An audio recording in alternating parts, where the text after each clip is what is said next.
Okay, welcome back. So we are looking now at the homework. So we can actually look through the answer key together if you want to do that.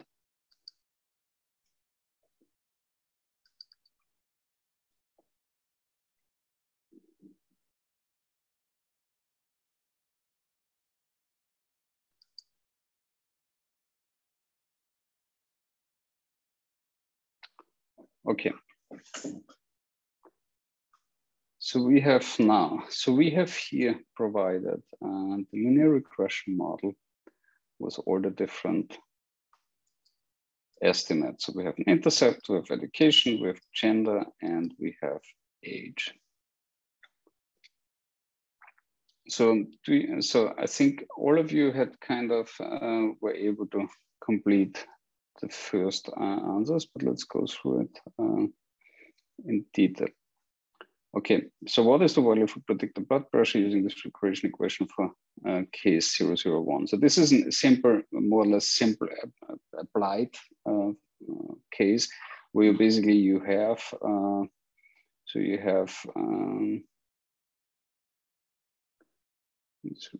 case 001.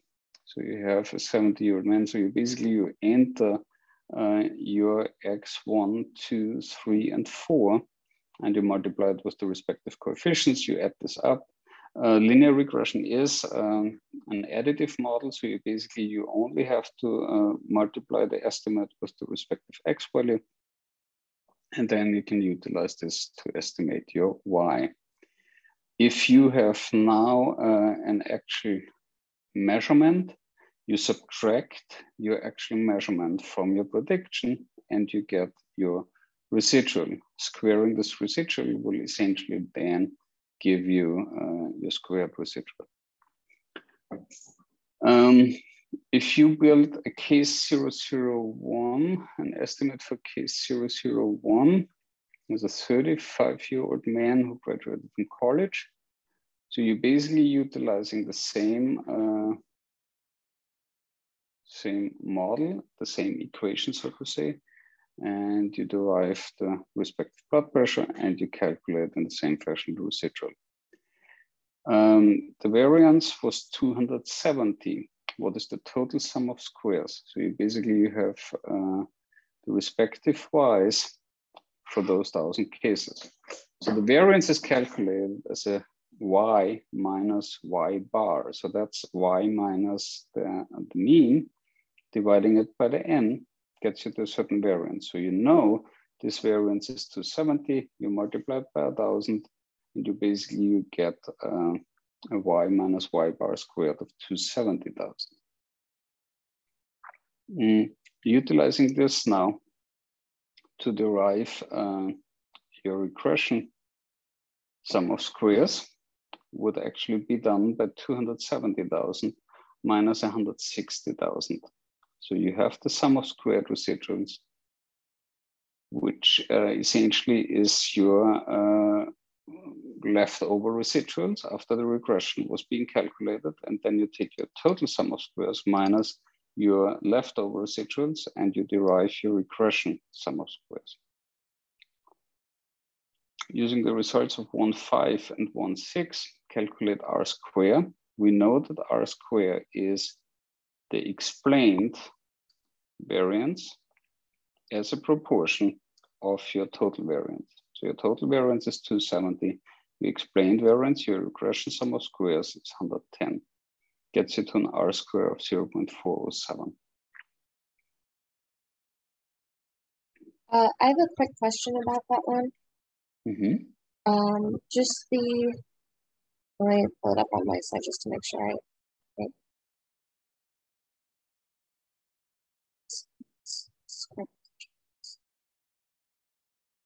Oh, I'm mistaken. Never mind. Sorry. I don't have a question. Yeah, okay. But what was, and then, do you have a thought process that misled you in any shape or form? Would you like to share your thought? Yes. I just was wondering about that the I think that the equation is different for for 1,7 and for 1,7, there's that r squared. I think we had talked about it before, the 1 minus. Yes. But so that equation that's presented on 1,7 and the one in the answer key are two different ones. Okay, so in which class did we discuss r squared? Could you remind me? I think that was 5, right? I'd have to look back. Was it 5? Sorry.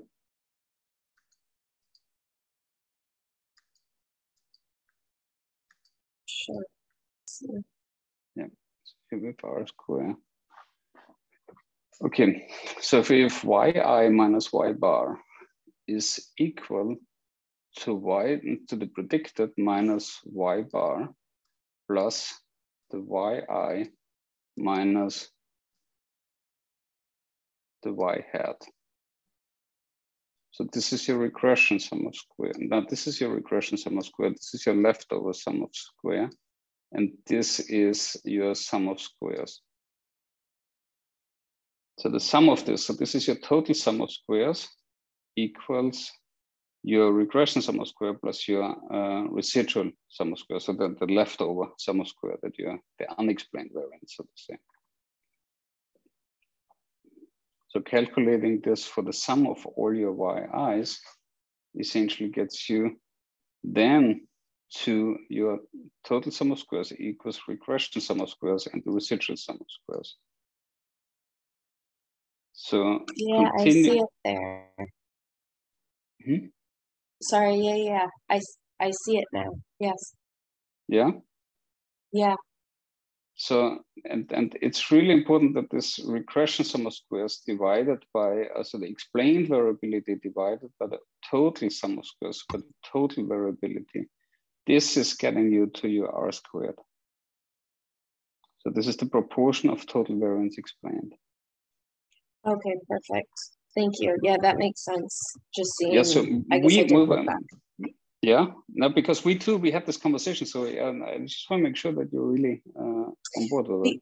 Yeah, it's just because the equation is 1 minus minus that, and so I just don't. I think seeing the way that it's presented on the slides makes sense. Like that explains it for me. But the 1 minus still doesn't. Well, it depends whether you look at the proportion of explained variance or the regression sum of squares, or you actually look for the unexplained variance, for the residual variance. Could this have been misleading you? Because then the inverse is actually where you want to go, right? Because then with 1 minus, you essentially are subtracting the unexplained variance from 1 as a whole, and this gets you to the explained variance. So basically you're inverting it by subtracting it from 1. Okay. Yeah. Does that make sense? Yeah? Yeah. Okay. Yeah, it does. Thank you. Yeah, we did talk. Yeah, of course. Okay, any other questions from anybody on the ground? If not, then let's close this now. Let's go to homework. Okay, so we're coming to 0407. Okay, what next? So how much expected difference in systolic blood pressure is estimated between not graduated from high school and graduated from college, controlling for gender and age? So essentially, we're assuming all else being equal, we're only interested in the differences between not graduated from high school and graduated from college. So essentially, we just need to go back to our, we wanted graduated from college minus graduated. So we're basically, we are not interested in this, so this is multiplied by 0, so this drops out. So the difference is essentially our 5 millimeter Hg in the estimate. So this is the answer for this question. Where is it now?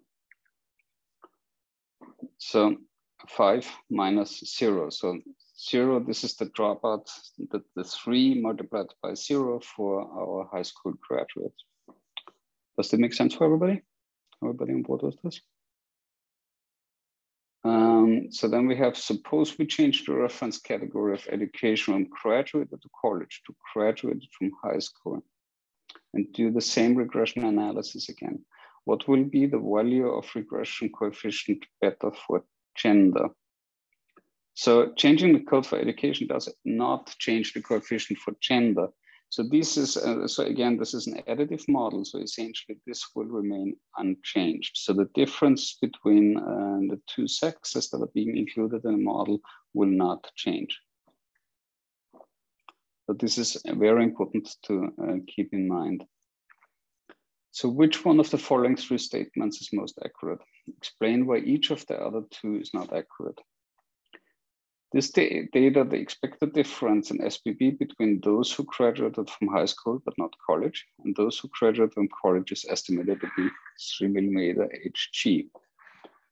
And this data, the expected difference in SPB between those who graduated from high school and those who graduated from high school but not college and those who graduated from college is estimated to be 3 millimeter Hg.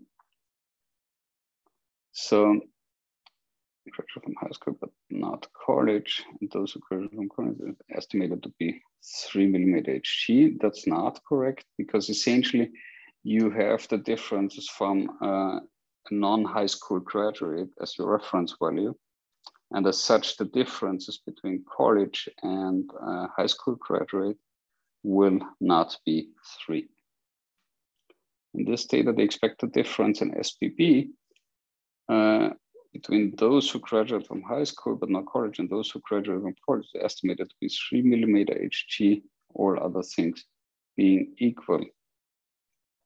Expected between those who graduate from high school and those who graduate from college is estimated to be 3 millimeter Hg.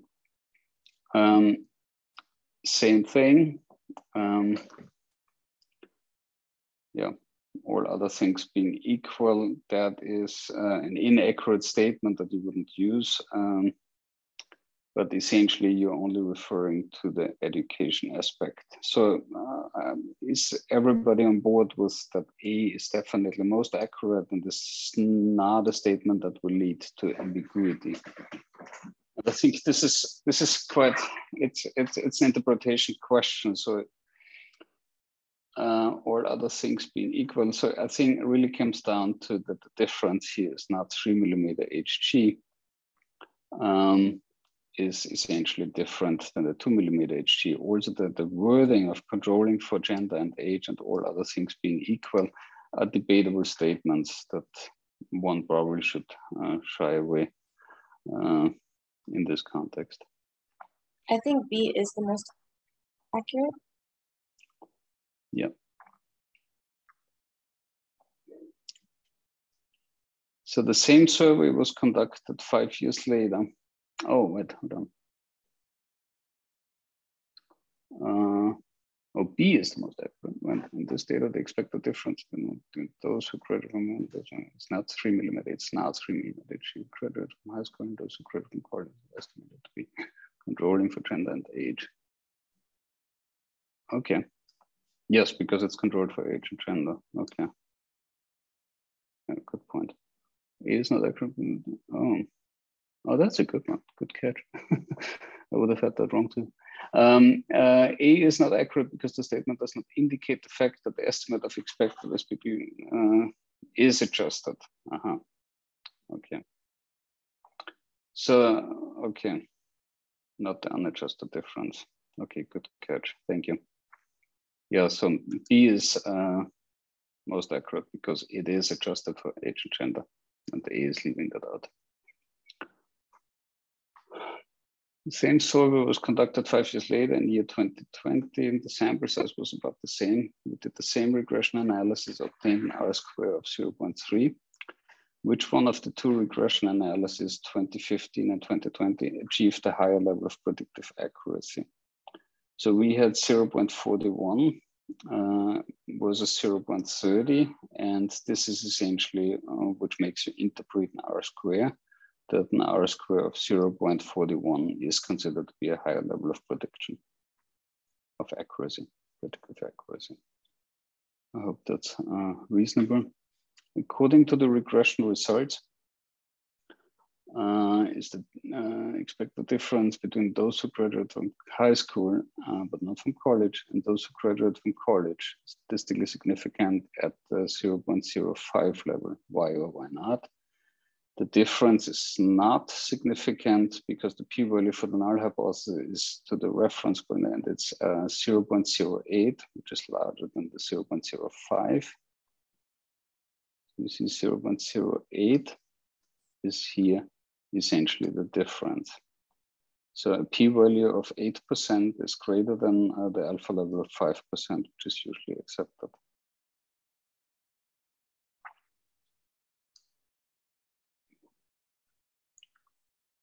So now we're coming to those, okay. So here we have two analyses. We have two relationships between X and the Y. What's striking here is the upper figure shows the result of analysis A, and the lower figure shows the results of analysis B. Results were similar. Regression coefficients were estimated by ordinary least square. The p-values for the regression coefficients are considered more reliable. And the answer would have been something along the lines of homoscedasticity.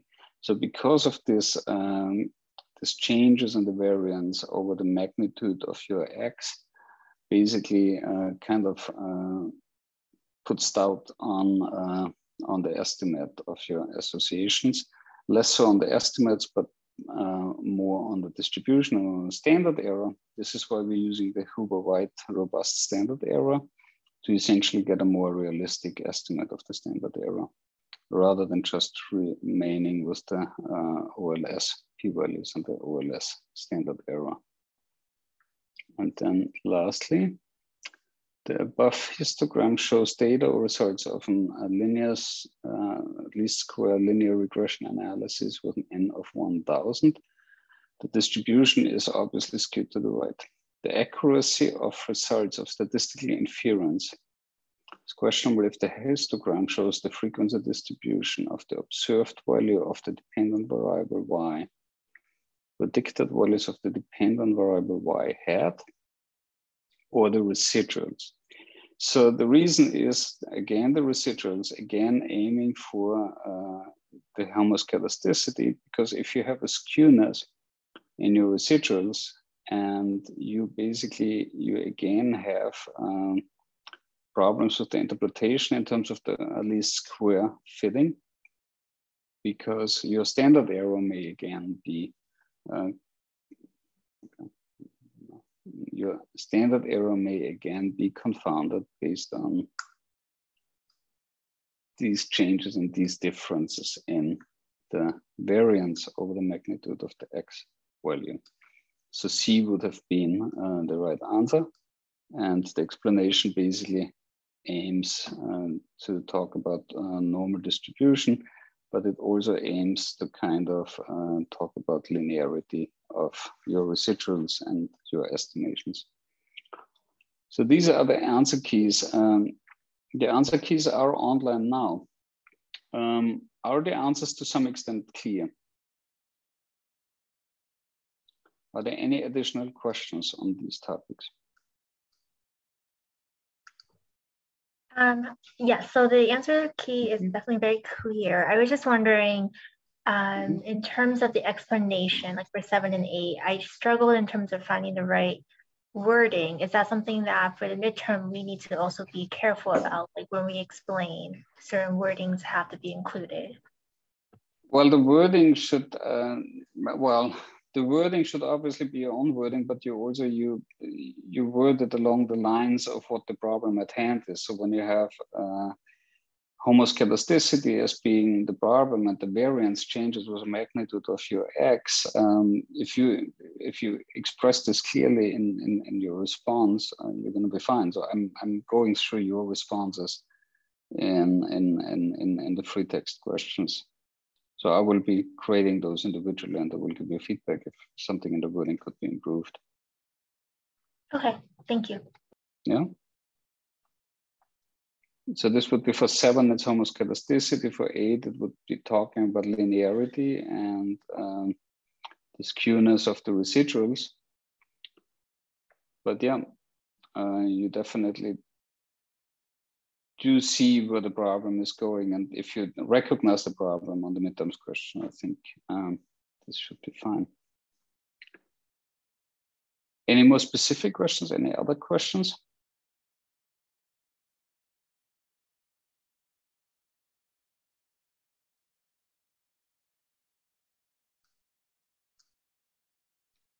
Okay. Well, okay, then good luck on the exam. Any questions concerning the research note?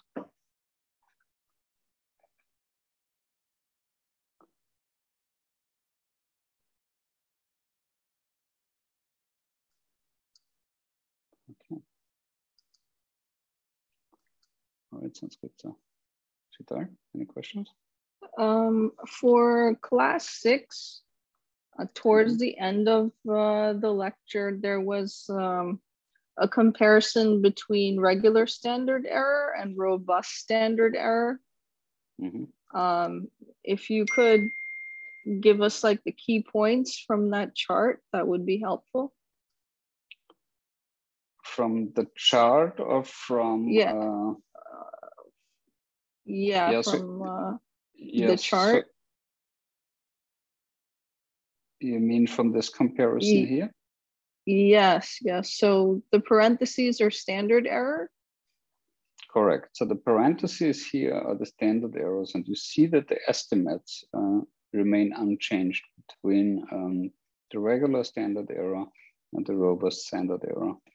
But what changes is the robust standard error, which is smaller than the regular least square standard error, which essentially assumes homoscedasticity and assumes linearity of your of your estimate. So that means that your residuals would be normally distributed, which they may not. So essentially, what you're aiming for is to get a better and more accurate estimate of your standard error, which will then affect less your estimate, but more the significance of your estimate.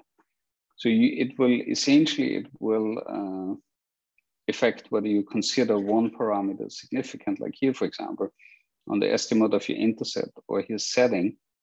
You see that the estimate is the same, but the standard error essentially is smaller. And as a consequence of that smaller standard error, you deem that estimate significant.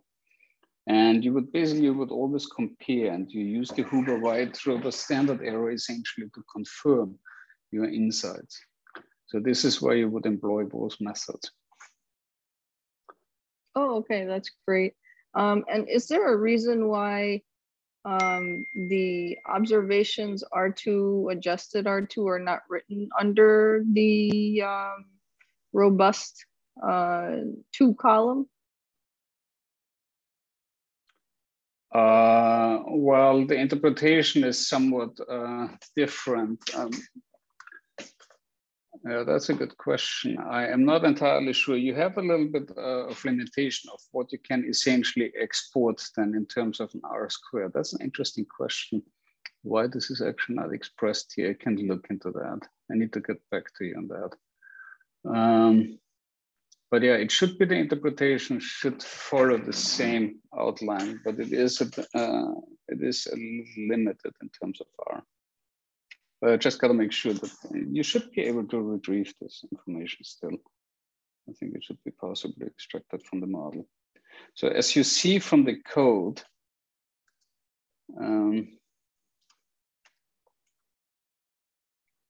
the use of the model is somewhat comparable to the way you would use least square model. It could just be a hiccup of the Stargazer. So thank you for learning that out. That's a good one.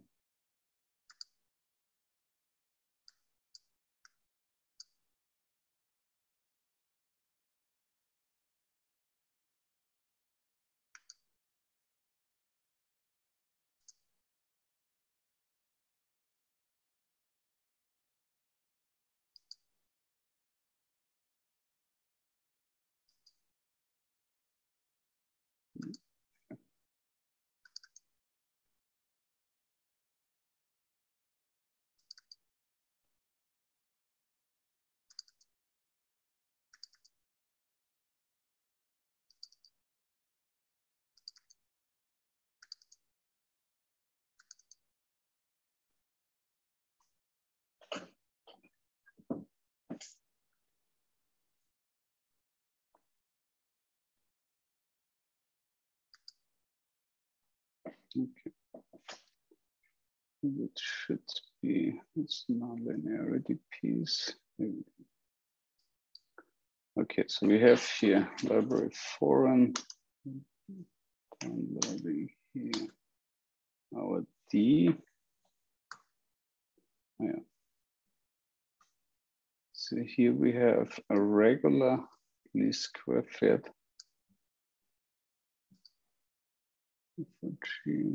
Data, developing. Okay. And here we have now. And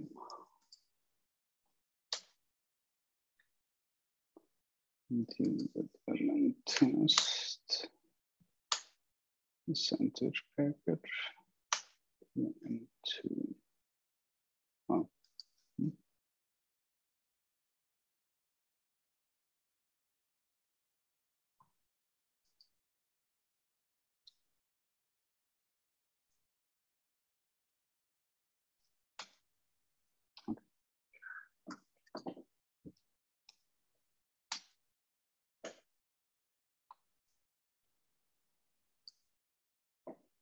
So here we get the coefficients, we get our probabilities. Okay, so this is the comparison.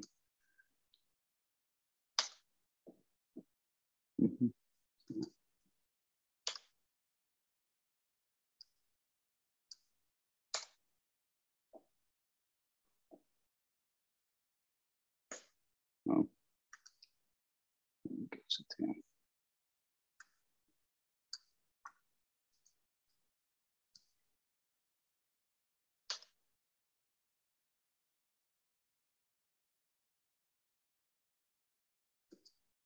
So that is, so if we do a summary of M, that should give us this R squared. If we do a summary of M2, it may just be an,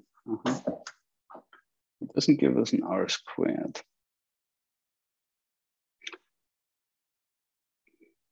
Yeah, I gotta look into this. I'm not even sure.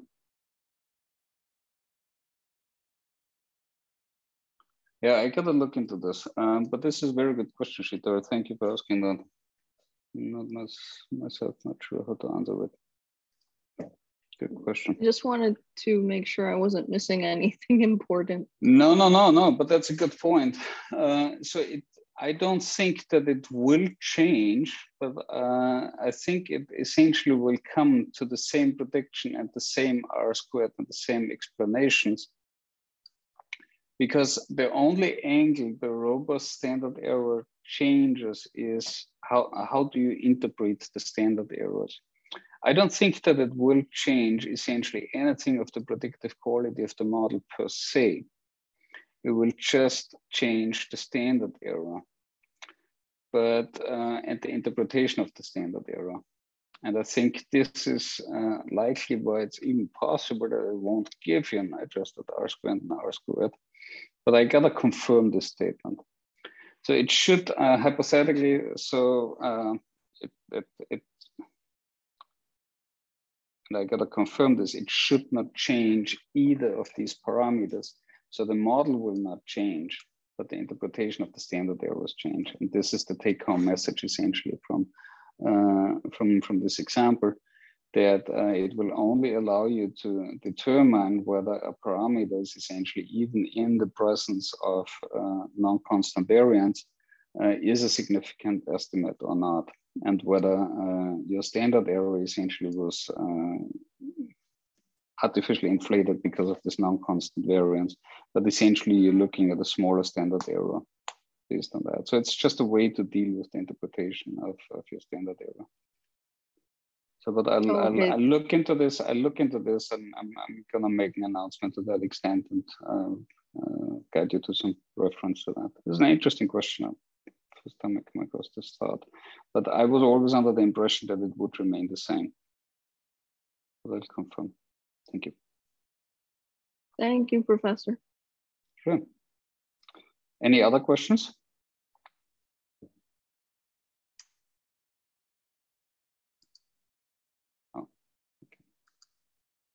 Okay, no, if not, then I think we can conclude for tonight. If you have any further questions, please utilize discussion board, reach out to me.